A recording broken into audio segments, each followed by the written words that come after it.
those forks in the road, like that's when you find out kind of what you are capable of. Experience the freedom that you are given. That's what freedom is to me, is the ability to do what you want. You feel as if you are exactly where you should be when you should be there, and you go out of your comfort zone. And I believe that that's one of the things that really kind of shows you what you're made of. And if you never leave, you never know. What's up, guys? Welcome back to the Athletic Stance podcast. On today's episode, we have a very badass, very underrated individual, someone who has grown up in Alta and who had many a legend in his house while he was growing up. His father is an amazing photographer, and it bred him into an amazing skier by having the mountains really be kind of his daycare. And he grew up skiing with Johnny Collinson, among other people. And it was just a pleasure to sit down with him. This is his very first podcast. He talks about some of his future plans, and I will let the podcast do the talking. On today's episode, check it out, Mr. Samo Cohen. Stoked to be on here with you. Sam Cohen, 26 years old, live in Salt Lake City, Utah, Ski Alta, Utah. I got into skiing through my old man and my mom. My pop, he's a ski photographer, Lee. He came out here from New York, and his first season out here at Alta was 78, 79, long time ago. And, he's a deadhead, right? So he was traveling in California, met my mom, was like, oh, you got to check Alta out, brought her out to Alta. She was working at the Alta Lodge somewhere in there. They had me, and, the ski hill served as the perfect babysitter as far as they were concerned. Dude, that's awesome. That's epic. Yeah, I read in a little bit. I found more interviews about your dad or from your dad than I did interviews about you. So, yeah, it sounds like his dad was into skiing a little bit and would take him occasionally. And then, yeah, it's kind of just expanded through the family. My dad's dad was more of a businessman, but, they were in Glen Cove, New York. His folks split when he was pretty young, I think. I know he would go skiing at, icy East Coast ski hills. And one day he had to come out west and see what it was really about. Yeah, he stayed. So I'm thankful for that. Yeah, I mean, what's it like growing up with a dad who was a professional ski photographer and someone who got to document the journey of the evolution of skiing, because there's a lot of heart and soul of skiing that was born in Little Cottonwood Canyon and in Alta. So what's that like? What's the, how old were you when you first got on skis? And yeah, what was it like being the son of Lee Cohen? So he first put me on skis when I was 2 years old. It was an interesting childhood for sure. Like, he was always traveling and going to Alaska. And so, when I was super young, I was fixated on Alaska, and his local skiers like Dave McReynolds and Gordy Pfeiffer, Rob Castillo, Dave Richards, who's now head of snow safety at Alta. These guys were always around my house, like Jamie Pierre. I remember Shane McConkey standing in the doorway when I was probably like 5 years old. Him and my old man went to Europe. It was both their first Europe trip. I just kind of remember him standing there. I didn't know him well, but these other guys definitely played a huge role in my childhood, just always being around. It's funny thinking back on it now. I'm like, my house must have been kind of this like degenerate hangout spot because everyone was always there, but it was cool. I was psyched on it, and I was always trying to like get my face in there and hang out with those guys, and McReynolds would shove me in the crease of the couch when I was acting out. He'd be like, "You're going in the crease." And he'd stuff my head in the crease. And it's funny now, he has kids, and I just saw him the other day at Alta. His kids, Hannah and Cody, they're like ripping around Alta, and they're racing now. And it's pretty funny to see the evolution. Yeah, Alta childhood was pretty good. There was a lot of magic, like you had said. It was kind of, I still think of it as this heart and soul of skiing, especially in an era now with all this new technology. And, this is going to sound like a, repeat of what a lot of people have said, but growing up at Alta and kind of just seeing that firsthand, Carlo Travarelli told me about when he got hooked up by Oakley. He's at the snowbird comp, which was such a big thing back then, huge party, just thousands of people, massive party. Now they don't even have it. But so Carlo's dropping behind Shane McConkey, and Shane skis his run. Carlo, it's his first comp run ever, and he's like super scared, right? And he drops in, skis his run, gets to the bottom, and the dude from Oakley's standing there, and he hands him a pair of goggles, and he's like, "You ride for Oakley now." Crazy. And so that's kind of how I see skiing, and that's how I saw it my whole life. It was about the skiing. You had to be out there skiing every day, trying as hard as you can, and it's changed a lot. Yeah, definitely. Dude, it's changed a lot for sure. It's crazy. Like, I'll repeat this over and over probably in this podcast, but like Little Cottonwood Canyon, there's something magical about it. My first comp was at Snowbird, and I qualified through the qualifier into the 5-star free skiing world tour event. And it was like I think Julian Carr went before me. I went, and then Johnny Collinson was right behind me, and then I forget, someone else was right behind me. I have the start list around here somewhere, but it was just like jam packed with people that you're like, I've watched you in videos, like I've watched you guys crush it. Now all of a sudden, you guys are all standing around me when we're going to hit this, and there's just like it makes you. It just kind of rubs off on you. The magic rubs off, and you kind of like just adopt that, like, it's, like all of a sudden you feel like you're a part of the community. So I can't even imagine what it would be like to grow up there. Like, growing up with Johnny Collinson, right? You grew up skiing with him quite a bit, right? Yeah, we were all on the ski team together down at Snowbird. It was, Johnny, Leo Ahrens, Andrew Pollard, these brothers, the Howard brothers, the Astles, like just a really solid core community. And we had grown up skiing together, and it's super interesting to see where everyone's taking it. Like, Andrew just got second at the stop at Fieberbrunn the other day, and his sister Jacqueline as well. Obviously, we're all rooting for him back here. We all know how good of a skier Andrew is. Super good skier. Hey, he's so much fun to watch. Like, he is, man. He's smooth. He does his tricks, and he's fucking good.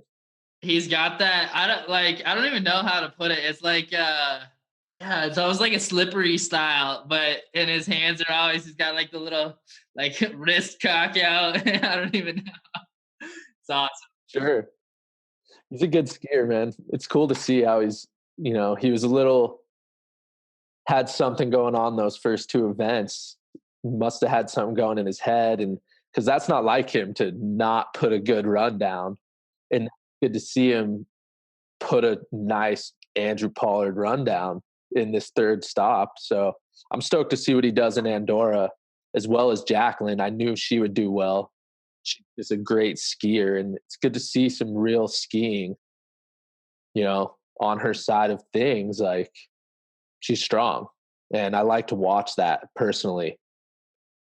So yeah, that event was pretty crazy. The female that won was skiing moguls in the Olympics last year, and now she's crushing it in Big Mountain, and it's cool. It's cool to see it.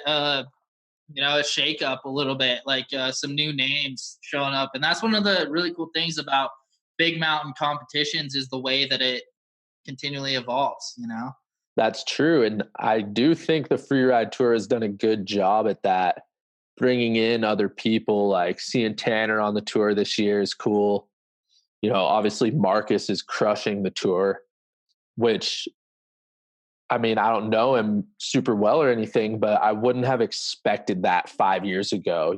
It's like Renee Barker-Ed and, obviously Tabke has been solid on the tour for a while, but a lot of these Euro guys kind of have an advantage having skied bigger, steeper terrain their whole lives. So it's cool to see them rewarding tricks and more playful skiing. Yeah, totally. Who's the guy who won, I want to say like 3 years ago? I forget, but he threw a massive three in one of the first comps like 3 years ago. And I think that kind of started, like, backflips have always been a pretty big thing, but I think it's cool to see that small evolution inching towards getting the flat spins in there and getting, everything is it's evolving, and it's a slow evolution in comparative to the park side of things because the consequences are so big out there. It's like inching towards that evolution instead of like, oh, we're on triples, blink an eye, now we're on quads. Right. It is different. There's not as much like gym training you can do. There's just so many more variables and snow changes. And so it's just a little different. I mean, it's a lot different, let's be honest, but it's cool to see the evolution of it. And it's good to see, obviously our boys from back home, boys and girls, out there crushing it. And yeah. Did you ever compete growing up in big mountain comps or? Yeah, I did. I did the junior tour until I was 17. I was never really that good at competing. I won once in Crystal Mountain. And then, I was sick. I was hyped, super hyped. And was it on the King?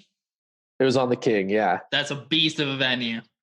It's a cool venue, and it was different back then with Jim Jack. Like, he was the head judge, and I had known Jim Jack my whole life, and it seemed like the tour it really changed when he passed away with the junction of the two tours, and the hometown hero doesn't really necessarily have a chance anymore because of you have to be pre-qualified.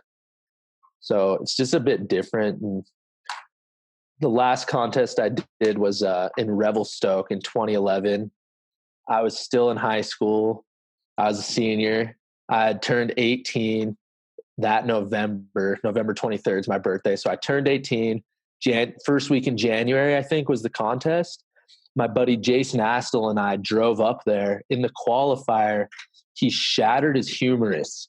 He stomped this landing. He just like broke his arm over his knee. Super bad. Just splintered the bone apart. And, obviously he flew home. And so I was up there and skied my run in day one, made it into the day two, and actually ended up taking the sick bird belt buckle home in that event. Yeah, I was psyched. And it was interesting, like years later, I guess not years and years later, but later that season, it may have been actually even, Jim Jack lined me up with his buddy Tom Walgren, who lives in he lives in Glacier, Washington. I was going up to Baker. I was going on a ski trip. I was going to do some shooting with Grant Gunderson. So Jim Jack lines me out with Tom. Tom and his wife, Mickey, if you've been to Glacier, it's the total bush right near the Canadian border. Like, Mount Baker's amazing. These guys, they ski tour every day. After, I started skiing with Tom on a regular basis, and Jim passed, and all these guys, they went to the Wenatchee. They were in the Wenatchee ski program together in college. Tom's always telling me how like pretty much everyone from the program is passed now, which is crazy, but he's still out there skiing. So basically the Sickbird Award is the TBL Sickbird, right? It's after Tobias Bach and Lee. Him and his brother Eli were good friends of Tom. Eli still is. And Tom, Eli, and Toby were out skiing one day. They were skiing this Couloir Stone, man. That's, you can see it from the Heather Meadows parking lot. If you're looking out towards Mount Herman, there's this obvious Couloir, beautiful line, kind of weird to get to. Pretty, it's the perfect angle for an avalanche. And Toby airs into this thing, and there's an avalanche, and Toby gets killed. And that was the Sickbird Award. And I never knew that until a few years after I had hung out with Tom, and he had opened up. Tom's like, he's 20 years older than me, 30 years older than me. And he opened up and he told me about this, and Jim Jack had passed by this point, and like, it was just an interesting thing, just all of it, how it kind of come full circle. And then Tom and I would still ski together, and he has these lines on Mount Shuckson that he had always wanted to ski. And eventually him and I went up there and we skied the Northwest Cooler. We went and skied the White Salmon Head Wall. And, he's not skiing as much this year, but it's always great to go and ski with him. It's like being put back in the past. He has Jim Jack skis around and just like everything kind of. And it's weird how he's this interesting center point of all of this. Yeah, I mean, no one knows who Tom is, right? But he's an awesome dude. And, we've been skiing together for a long time. And it was just interesting when all that had come full circle. And I learned about who Toby was and how he actually passed. And, Tom's told me countless stories of Jim Jack from college. And it's just, it's good shit. Yeah, that's man, there's so much history that has been built into free ski competitions, from Shane starting the extremes at Crested Butte to, to everything that has evolved from it. And it's amazing how, everything that we are doing now and that the young guns are doing now is built on the shoulder of giants and people that, we don't even necessarily know that much about. So I'm honored to hear the history of it, and that like you have been able to follow the sport and the your story of life to be able to meet people like that. And I wasn't fortunate enough to meet Jim Jack. I know Eric Schmitty, who's awesome. Absolutely love Eric. And that was the first year that I started competing, was with Schmitty being the head judge. But I had never had the privilege of meeting Jim Jack, but I just remember how much everyone talked about how amazing he was, how happy, and how like he was just such a good influence and like this epicenter of positivity and just radiating this this presence and this kind of creating the setting around all the comps. And Yeah, man.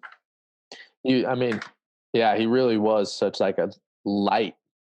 It's pretty crazy that he's gone, but he did influence so many people. And like, he had been at Alta, my old man knew him. Like I'd known him my whole life. He really was that great of a human that, someone will never be forgotten. His influence on the kids too. Like when I was on the junior tour, and, his influence on Andrew Pollard, Andrew loved Jim Jack. And, it was awesome to see Andrew rocking a TBL sticker on his helmet the other day, skiing his run. I was psyched to see that, because, they don't even give out the Sickbird anymore. It's a dead thing. And that is what the free skiing tour was about. And it's just changed so much. It's all like big, and it's just a different deal. But yeah, no, it's crazy the evolution, how it came together with the Free Skiing World Tour and the Freeride World Tour, and then Super Freeride Series started back up with MSI, Mountain Sports International, and like Barlow really being a champion and Julia Jimerson. And man, there's such an amazing culture that goes along with getting skiers together. And I mentioned this on several podcasts now. Kind of the idea was birthed out of the podcast with Ingrid Backstrom, but skiing is not a team sport or a solo sport. It's a tribe sport, and it's one of the only sports that's really a tribe sport. And it's cool because like we have mutual connections. We've never skied together that I know of. We maybe we should did a couple laps randomly, or like we've likely maybe been at the same area at the same time at some point down the line. But it's just crazy how tight knit it is. And yeah, it's cool to watch it come full circle. It's a bummer that they don't do the sick bird anymore, because that was a lot of the times that's what I was gunning for more than more than winning or anything. I'm bummed. I threw when they changed it where you had to land both runs instead of just like the coolest thing at the event. They made it so you had to land both runs to get the sick bird. And I threw a 7 in head wall on Crested Butte, and lookers right down from angle gully. There's like that rock spine that kind of comes down, and I took it skiers right to skiers left across basically into a mogul field. Like, don't really know how I pulled it out. Like the video, I literally just like collapsed upon myself, and my outside ski like bends, carves, and pops me back up. And I'm like, and then came in and slot rocks, hit the elbow. I think it was the elbow, whatever, and was coming down into this little booter that they had built, and one ski got away from me, ate it, lost a ski. Yeah, that was always what I gunned for more than anything, was a sick bird, man. Right, dude. That's fun. I mean, I know a lot of people who would do that. I never really thought about it. It was interesting. Like, I remember when I was at that event, because like I said, I was in high school. I just turned 18. I was like, oh, I want to get the Young Gun Award. That's what I was thinking. And then they gave it to Tatum. And I was like, kind of had my head down, just like, oh, man. And then they announced it. And Johnny was actually standing right there with me. He had crashed on the first run in day one. And, he didn't get to run on day two. But he was standing right there with me. And then they announced it, and it was all time. And I remember after, we were hanging out in Lars' van, Lars Chicken Airs. And this is when he dominated the tour, So it was Angel, Johnny, Lars, Silas, and Ryan Hawks. It was such a crew. And we were all just hanging out in the van. And I remember Angel was just like, how many sick bird buckles are in this van? And like Johnny had one, and Lars had probably 2, who fucking knows. And I think Silas maybe had one at that point, and Ryan had one for sure. And I had just gotten one, and we were just all hanging out there. The only dude who was missing was Dylan Crossman, but he was around. He was somewhere. That was crazy too, because next event, I'm pretty sure at Kirkwood, was when Ryan crashed. That was crazy. Like, I remember being in Revy, and when we were scouting our lines for that day 2 event, I was feeling real isolated. Like, everyone seemed really serious. Lars isn't a big talker, but they're great dudes. And I remember, Griffin Post was there, and he was also pretty quiet. And I just remember feeling like, whoa, like I'm out of my fucking element. And Ryan was the only dude who reached out, which was so interesting. It left such a mark. And then, him passing a few months later that was crazy. It was such a bad streak there. It was like Jamie passed away, like Ryan passed away, Jim passed away. And that was just crazy. All of that was just crazy. And like Jamie was a really close friend of my dad's, and I'd known him for years. He was awesome, awesome dude. people said he didn't really know how to ski, but he fucking knew how to ski, man. Yeah. Man, yeah, no, I mean, that was such a tough time, and that was also around the time. Did Arnie win the 2011, 2010? Arnie, yeah, I think it must have been 2009, 2010, Yeah, because yeah. I feel like that summer before, so I think he won Revy or got third maybe the year before that, 2010. Yeah. And he had fallen that summer down in South America, right? That or in the Himalayas. And yeah, I mean, that was just he was such a smooth skier, man. I never knew Yeah. Arnie, but He was my rep growing up racing. So he was a rep for Vocal, and I would go in and, I just wanted to form relationships with anyone that I could in the ski industry. So I would go in for an hour or two after training and help him tune all the skis because, the whole demo fleet was out. And I remember watching videos of Shane, and Arnie was just so inspired by what Shane was doing, jumping off cliffs, doing the ski base, hanging out with Arnie, get to know him more. And that was, maybe 2005 ish. And then Arnie, branched out and started doing more on the big mountain circuit. And yeah, man, we almost need to throw a party for everyone. Just have like this big celebration for like how much all these people have impacted our lives, because I would not be the skier or the person that I am today without Arnie.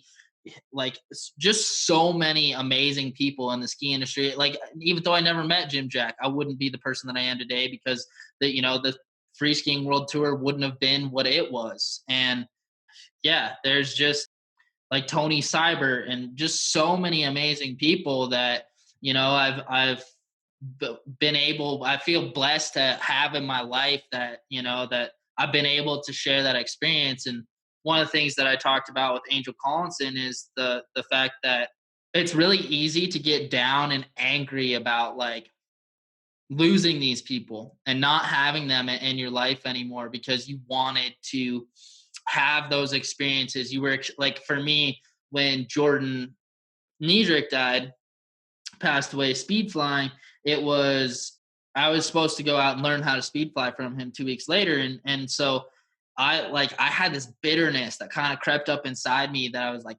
angry, and it wasn't, I don't know. I had to take time to learn to be grateful for the time that I did have, instead of being bitter. Yeah, man. No, we should talk a little bit more after this about, trying to pull together an event, some sort of an event just in honor of everyone. What are some of the things that you've done to like process, like in the grieving process, to process those like emotions, or how has it affected you? Like what's been the move for me? yeah, totally. Well, it's interesting. Like now that I'm getting a little older, like I said, I'm 26 now. Dude, I'm old, bro. Old man. Freaking old news. Might as well quit. But it's interesting analyzing your own actions and looking into my past and seeing how I've reacted to certain things.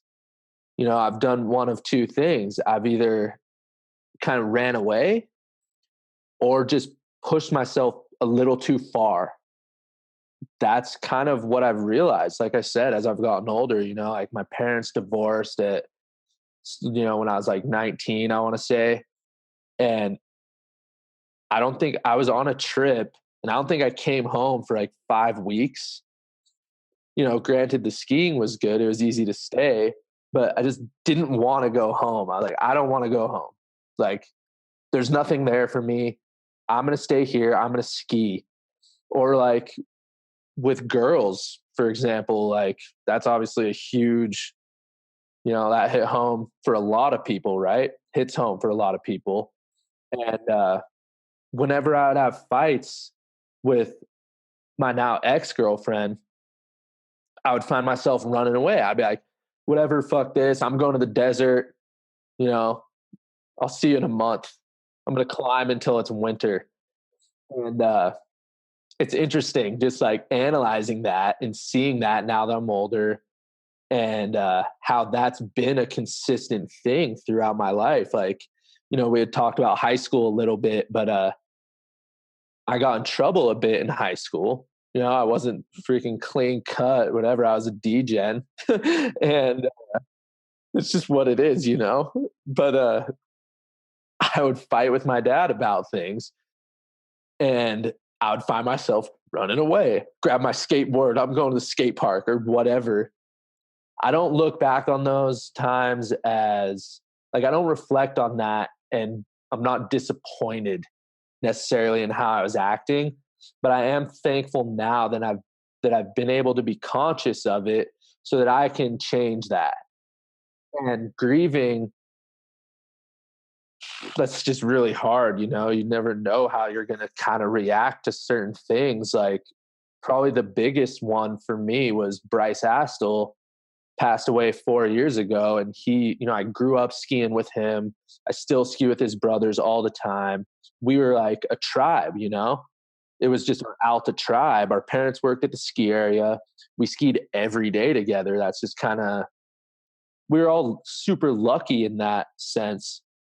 And when we lost him, I remember I called Andrew Pollard, who was best friends with Bryce. He just couldn't, he just didn't believe it. Like, someone had already told him, but I called him because I didn't know who else to really call at that point. Like, we all lost our, like, bro who we'd been skiing with since we were 8 years old. And it brought the Alta community together so much. It was crazy. Like, pretty much every day at Alta nowadays, everyone catches the 429 chair and goes out to Highboy. And everyone sits on top of Highboy and just kind of reconvenes at the end of the day. And you can feel this connection of the community and how strong it really is. And that happened kind of when Bryce passed. Like, it's, in these later times, everyone travels a lot more, like Johnny, for instance, or Leo, or like even, myself, like, we're not all around every day. And so to come back to Alta and know that there's this meeting on top of Highboy at 4:30 where you're going to see all your bros, and you can count on that every day. And I don't know of anywhere else that even has something like that. No, I mean, you'll find people at the bench or Sunset Ridge at Crested Butte, but it's definitely not a daily routine. And those type of religious activities where it's religious just means a habit, a Oh, habitual practice. practice. Totally. And dude, I mean, it's huge. Like, that's one of the coolest things about skiing is the community, is the tribe, and having that sounds like super special. I want to come out Right. and catch one of those. I saw an Instagram story. I think it was Katie Hitchcock, possibly recently Yeah, could be for sure. out there. Just I knew it was Highboy, and Yeah, yeah, it's like those moments. That's kind of what you live for. Just totally. marinating in the moment. Yeah. I always like to think of them as like perfect moments Yeah, when you're kind of living your life, and everything, you feel as if you are exactly where you should be when you should be there. yeah, And it's like, it's not necessarily forced upon you, but you can't help but kind of sit there and marinate in it. Like you said, you're just like enduring this perfect moment in time that's like, you're just kind of existing, and you happen to be there yeah, in the right place, right time. yeah.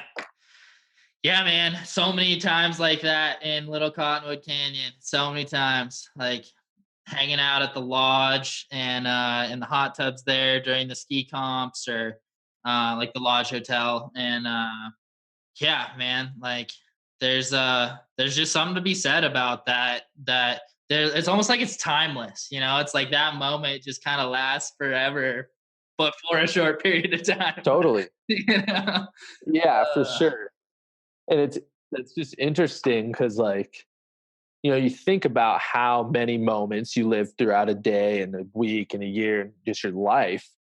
And some of the ones that stand out, it's, pretty peculiar which ones do. Like, there's the obvious ones, like, oh, that was the sickest line of my life or whatever, shit like that. But then the other moments, the in between perfect moments where, you're just standing on high boy at the end of what was like a gray bird day, but everyone, all the right people are there. And it just creates that memory that, you're going to remember it for a long time. yeah, totally. Or like even just like road tripping. Like road tripping seems like a boring activity, but you get the right people in a car and that thing had like that world, that reality that exists in that little box is like the best little reality you could possibly dream up until you get to the place that you're going, you know? Yeah, for sure. For sure. Road tripping is all time. Yeah, totally. You live in a van half the time, right? Yeah, for sure. This is actually the first house that I've been renting in ever. So, yeah, it was interesting moving in here. And I kept telling Maggie, who's my roommate who brought me the headphones, I was like, Maggie, it's weird. Like, I'm used to having, like, I don't want my stuff to be inside because I can't just be on my way down the canyon and be like, oh, I'm going climbing or I'm doing this or that. Or I'm going to go to the skate park. Whereas when you're living in a van, you have all your shit all the time, which I love. But, it's been nice to have a spot for sure. Yeah. I mean, they're two very different lifestyles, like the road lifestyle of having everything on you, freedom. You can kind of go and do wherever, do whatever, go wherever you want. And then there's like, but sometimes you kind of feel like the van is home or the car is home, but at the same time, there's like a small absence of home, you know? Definitely. It's a And lonely then existence, man. totally, right? Like Yeah. you have this freedom, but then sometimes you find yourself just like, I don't know where to go or what to do. 100%. That's a weird feeling. And it's super ungrounding. Yeah. That was what I found through living in the van a lot, was just how little grounding I actually had in my life. It's interesting. It's nice. I always found that when I would come home from a trip, or like if you're just on this never ending trip, you go hang out with people or do whatever, you go skiing all day, climbing all day, but then you're in your van alone again. And so that's something that I love about living here with these guys, is coming back from something and having your bros around, which is, you know, we don't live in some like college party house or anything, but it's awesome to just have people around, man. Yeah. Have like a body in the room to watch some TV with and, have Totally. have a conversation with or play some cards or, hey, let's go for a walk and just talk or, whatever it is. Yeah. Like I think there's a lot to be said about how you get to know yourself when you have a lot of alone time, Hmm. but True. like there's so much to be said for the value of friendship and community that exists with home life. Yeah, definitely. It's a whole different side. Mhm. Two sides of the same coin, both are equally as valuable, but, you Yeah. know, but Yeah. yeah. What's your favorite trip you've ever been on, road trip wise, like summer, winter, anything? What's the like best memories you've ever had?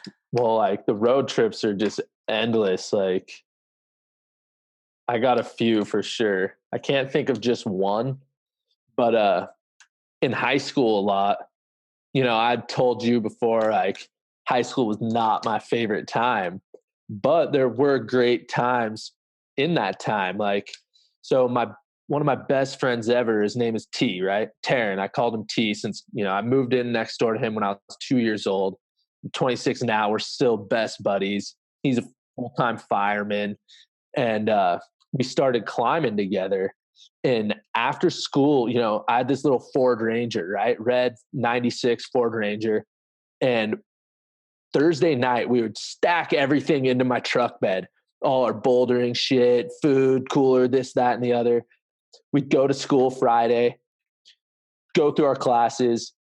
Right as we got out of school, we'd drive down south to this place, Joe's Valley. This is before I had really discovered like trad climbing and, you know, cracks and, you know, real climbing, as I would say. But we loved bouldering, man. And we would drive down there every Friday after school, go climbing for the weekend.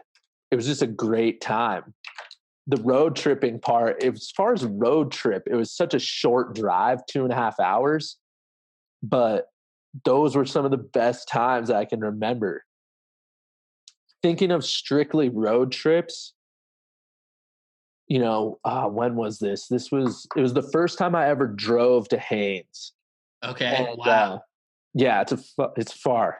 Yeah. It's a far drive, man. And, you know, one of my other great friends, Nate Cohen, Yeah. still work with, he's my filmer, and we're currently working on a new film project. We've been doing projects for 10 years now. Will Wisman, he's all right, I want you guys to drive up my truck. And we're like, sick, you know, like I'm going to bring everything I got this year. And we get in Wisman's truck. We leave Utah 1 p.m. We realize pretty quick we don't have like a way to play music from our phones. And so we're stuck with the 3 albums that he has in his car, one of which was Moondance, Van Morrison. Nate and I listened to this fucking album for 4 days straight. We were just singing this album. We had background singing going. We were dying. I mean, we were putting in 15-hour days just driving Wisman's truck. And we're singing I can't even remember what the song is called, but we decided we would only sing the background. And we were dying. It was ridiculous. And that was hell of a trip, man. That was one of the best ski trips I've ever been on. Like we filmed a bunch that year. That was the first year I hung out with Tanner. I was going to be skiing with him on that trip, but I'd never met him. So Nate and I, we decided we're going to drive through Revelstoke and go meet Tanner, and we're going to see if we can get some buds. Because we're going to bring these to we're going to drive through Canada for 2 days. We're not going to be bored as hell. And we go and we meet him, and he just buffs us out. And we're just so hyped. We're like so stoked. And we just drive till like 3 a.m. Just burning and just singing Van Morrison, just going. And it was a hilarious road trip. I mean, talk about a trip that consists of nothing, though. All you do is drive for 4 days. Yeah. Yep. But as far as strictly road trips, that is a memorable one and always will be. I didn't climb. I didn't ski. Once I got there, I did. But fuck, I mean, it was all time. It was hilarious. We ended up driving up there again the next year in my van. And my van broke down and sat in Haines until about June, where I got it ferried to Juneau, ferried to Bellingham, flew up there, dealt with the van, went and climbed a little with Nick McNutt up in Squamish, and went down Hood River, hung out with my girlfriend at the time, like met up with Spriggs, and we climbed a bit at Smith Rock. And, you know, living in a van, the road trip thing, it never ends. It's not a road trip at a certain point. It's just kind of your life, right? Yeah, totally. So, oh man, dude, all that sounds awesome. It's like bringing me back. I basically lived in my car for 1.5 years, chasing the Free Skiing World Tour, Freeride World Tour for a while. And it was a Jeep Grand Cherokee, which was not necessarily not ideal car, but you know, it works. At least it drove in the snow. And man, like my heat would like sometimes work, sometimes not. So we're driving through middle of Montana and it's like -13 out and like your feet start freezing because they're on the floorboard and stuff. Dude, and Montana is brutally cold. super brutal. But The Grand Cherokee. yeah, but Nice. had some good times in that for sure. Had some, yeah. And it's crazy because yeah, it's like the road life never stops. It's one giant adventure, you know? Totally. It's kind of like that intro for One for the Road, you know? It's like Yeah, it never ends, man. You meet new people too. yep. That's been one of the coolest things about living in the van was some of the people that I've met along the way and how they've become some of my best friends. Yeah. Which is interesting. Like, you know, I grew up here in Salt Lake. Obviously, you know, I got a tight knit group of friends here, and they've all been friends since like middle school, right? And it's, you know, that's a beautiful thing. But also, I look at that and it kind of just gives me this feeling of, I don't like being in a box, I guess. Like you're just stuck. And traveling in the van and living in the van and like climbing is one thing that's brought me, you know, in contact with so many really cool, different, unique individuals who live that kind of vagabond, you know, just like derelict lifestyle. You meet cool people when you travel and you go out of your comfort zone. And I believe that that's one of the things that really kind of shows you what you're made of. Yeah. And if you never leave, you never know. Yeah. Yeah, seriously, like I couldn't imagine growing up in the same, like, let's say it's some town in like Kansas or Oklahoma or whatever, and staying there your entire life. I could not Right. imagine I mean, it's like Groundhog Day, right? Like Totally. Well, that's a lot of the world though. Yeah, It's seriously. mind blowing to me. Like, how could you want that? Or, I mean, I understand how some people want this sense of security and this like solid foundation, but at some point you're going to have to risk something. There's no reward. Like, you're just going to be in this movement. Like you're saying, Groundhog Day. It's just gonna be on fucking repeat. Yeah. And it's, I mean, I just can't imagine that. Yeah. Yeah, no, I mean, like you said, it's really easy to fall into the trap of comfort and security and what that means. But like, you know, it's like we're the uncultured swine, but not Right. right. You know what I Yeah, mean? totally. Yo.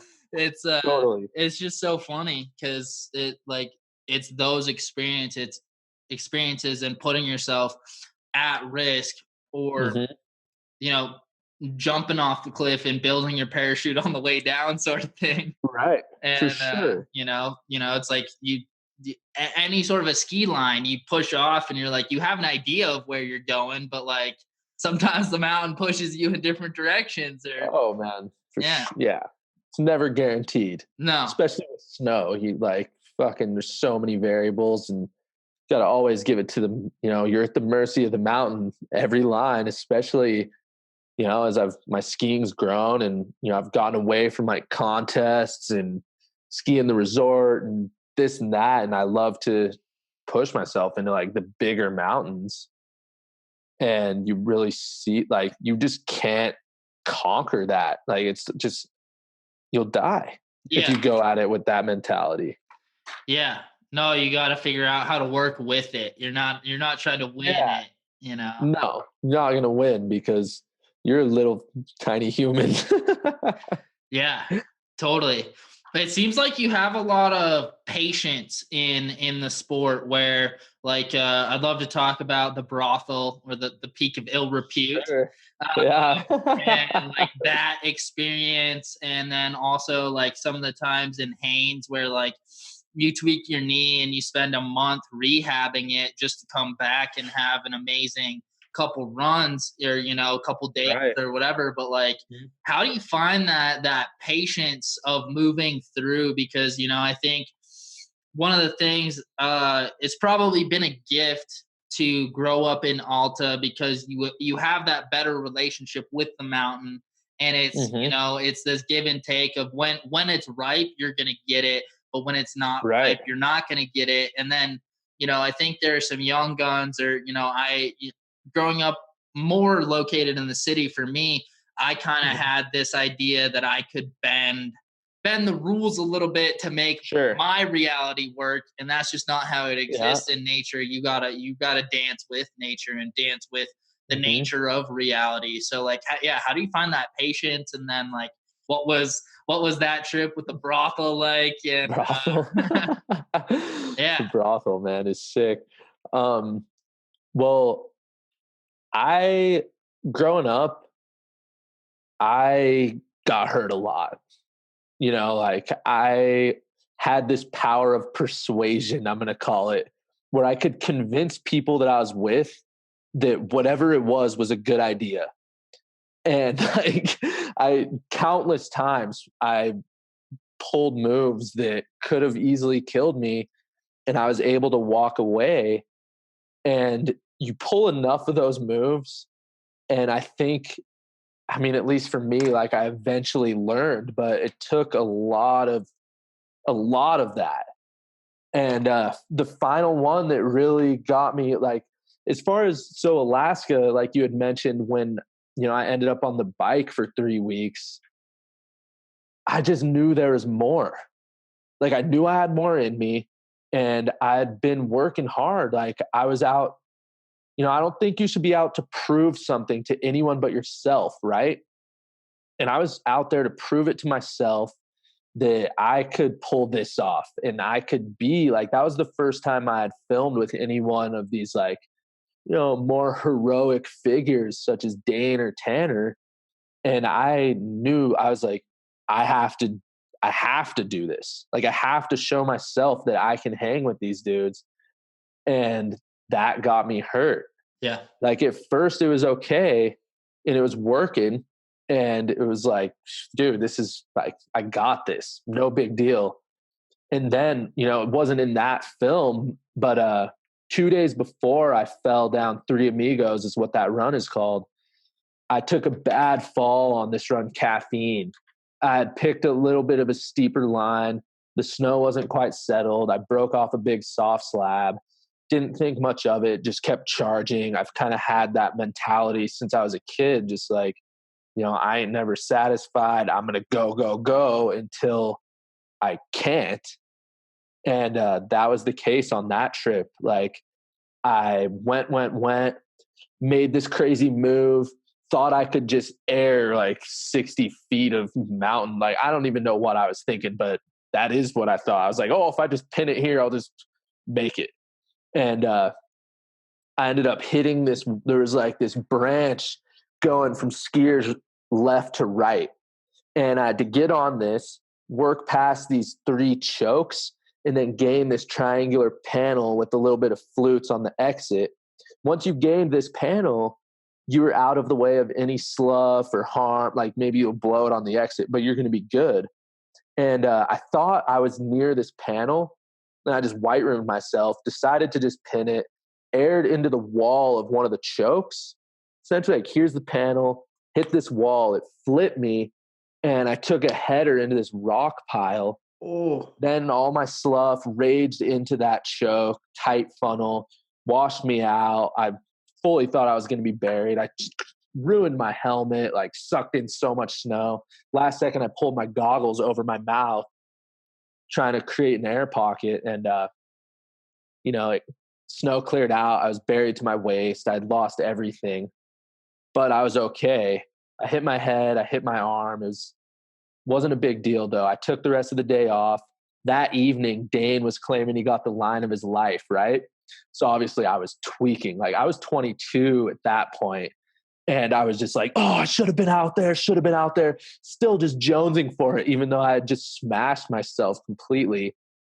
Next day, I have the best day I've had out there. Yeah.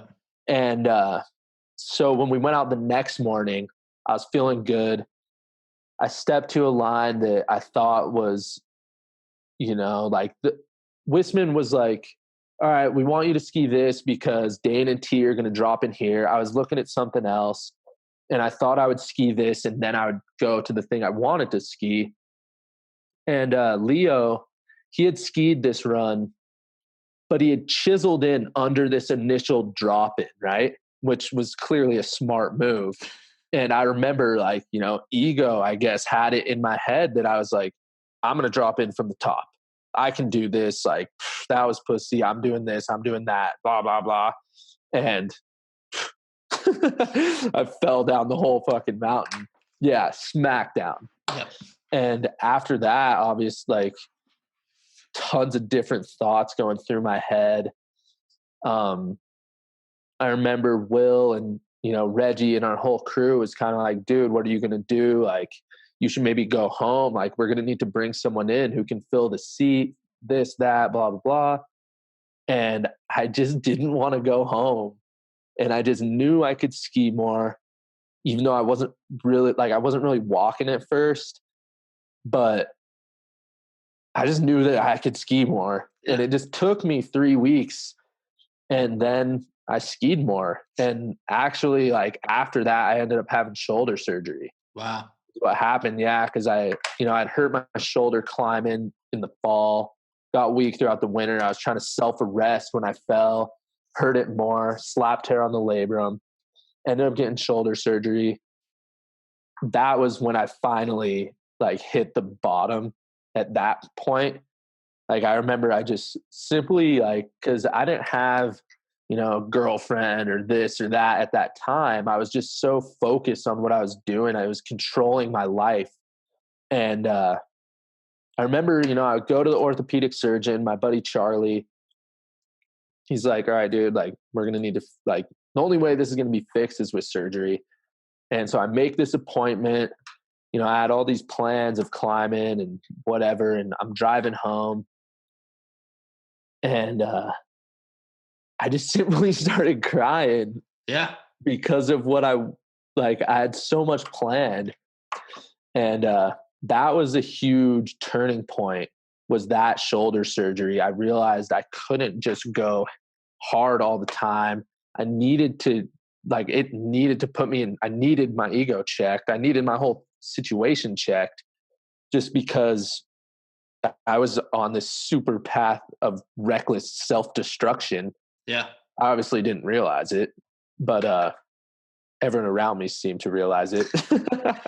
Right. But, you know, that's just, like, those are the things that change you. And like I had said before, being conscious of how you had acted in the past and how you're acting now, and how can I change this to better myself and to make it, like,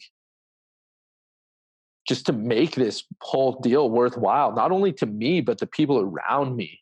Yeah. Like, do they even want to hang out with me if I'm acting like this? Probably not. I wouldn't. And yeah, so that was a huge learning experience in patience, and also forgiveness, like forgiving yourself for making those mistakes and moving forward. Yeah.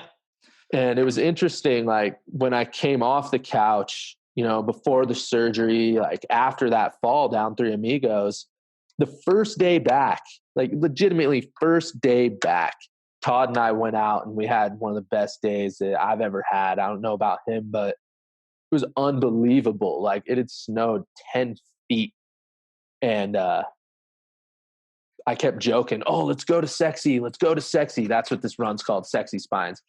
And they were like, haha, good one. Like, you know, we're going to go tiptoe. And I was like, yeah. And we found ourselves there in the afternoon, and we had some amazing runs, and it was an awesome trip. Yeah. Very, very different from the brothel. Yeah. I bet. I mean, the difference between heli skiing versus earning your turns and everything there, you know, like, that just differentiates it. Having a home base that's, you know, more powered or has more infrastructure versus creating your own home base. And yeah, I love how you say, you know, forgiveness of yourself, because that's one of the hardest things to do when you know that you made a mistake that you maybe could have been conscious of prior, if you were, if you pulled yourself out of that perspective and allowed yourself to take that, bird's eye view of your life and reconciled, okay, well, if I keep doing this for the next month, 6 months, year, 5 years, where will I be? Where will it get me? And sometimes when you're so wrapped up in the moment, it's super hard to pull yourself out of that and find that perspective. And then 100%. That self-forgiveness is tough for sure. I broke my back almost 3 years ago. And it's it'll be the 3-year anniversary in 2 days. Nice. And Feeling good though? Yeah, super good. I was just up in Nice. Vail for Valentine's Day and dropped some big cliffs there, like 35, 40 footer, and throwing some big threes. Had a ton of fun. I was super sore after that day, the most sore I've been in a long time. But it was on my legs. It wasn't my back or anything. But Right. yeah, finding forgiveness for myself for that whole situation, because it was a situation where I got away with murder. I probably should have been paralyzed or worse, Mm-hmm. My helmet was in my backpack where I hit the tree, and instead of wearing it, right? So Right. it protected me, but if I was 90 degrees different and smacked the tree with my head, definitely wouldn't be alive. And if I was wearing my helmet, it's just one of those situations where you question everything, right? Yeah, for sure, man. Hey, just one more thing before you go. I wanted to say thank you so much for listening to today's episode. I hope that you really enjoyed it. A couple things that I would ask that you do if you enjoyed today's episode. Number one, go follow us on Instagram at The Athletic Stance Podcast. Number two, if you don't mind leaving a review, rating it, and subscribing, it always helps. It helps spread the word. It helps me know what you guys are enjoying or not. And if you don't mind leaving a comment on Instagram, letting me know what you're enjoying, what you're not enjoying, I will always take into consideration. And feel free to send me a message with recommendations on who you'd like to hear from, what you'd like to hear us talk about. And as always, thank you so much for listening, for your time, and we'll see you next time at the Athletic Stance Podcast.